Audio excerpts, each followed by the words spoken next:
앞서 보신 것처럼 코레일은 실수라고 하지만 석연치 않은 부분이 많습니다. 어떤 내용인지 취재 기자와 자세히 짚어보겠습니다. 이한승 기자가 나와 있습니다. 자, 이 기자. 네.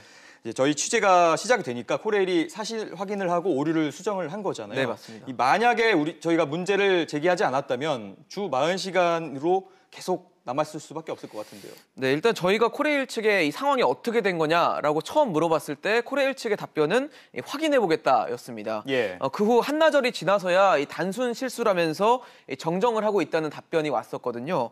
앞서 보신 대로 피해를 본 인턴들의 요청에는 코레일은 묵묵부답으로 일관을 했기 때문에 만약 취재를 시작하지 않았다면 말씀하신 대로 상황이 바뀌지 않았을 수도 있는 겁니다. 그럼 취업 성공 패키지 혜택이 중단된 인턴들은 고스란히 그 피해를 볼 수밖에 없고요. 예. 또 혜택을 다시 받기 위해서는 이 주당 20시간 근무했다는 것을 개인이 입증을 해야 되는데 이게 사실 만만치 않은 일입니다. 그리고 통계청 고용 동향을 보면 주당 36시간을 기준으로 이 분류를 하는 통계가 있는데요.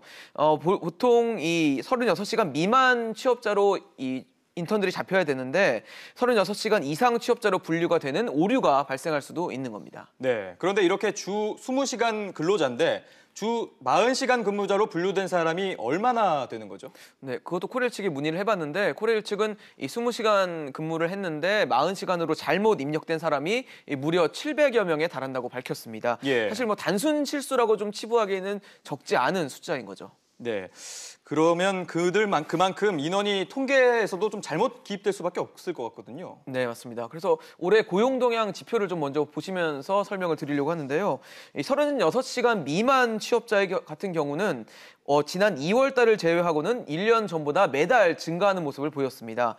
반대로 36시간 이상 취업자는 지난 5월 이후에 6개월째 감소하는 추세를 보이고 있거든요. 이 흐름이 이렇다 보니까 코레일이 이 서류상으로 근무 시간을 조정해서 36시간 이상 취업자를 늘리려고 한 게 아니냐 이런 의구심이 가능한 겁니다. 예. 게다가 지난달 36시간 미만 취업자가 4,500여 명 정도였으니까 이 정도 수치에서 700여 명이 빠지면 한 3,800여 명 정도가 되는 거거든요.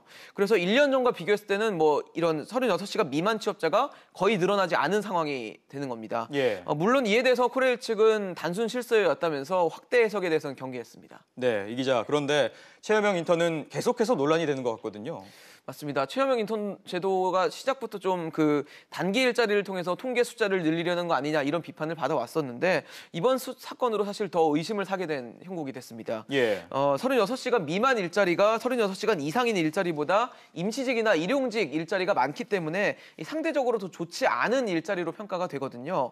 그래서 700여 명이라는 이 규모나 또 이들이 36시간 이상 취업자로 잘못 집계될 수 있었던 어떤 부분들이 이 코레일의 실수를 이 단순 실수로만 보이지 않게 하는 요인이 되고 있습니다. 네, 알겠습니다. 이 기자 이야기 잘 들었습니다.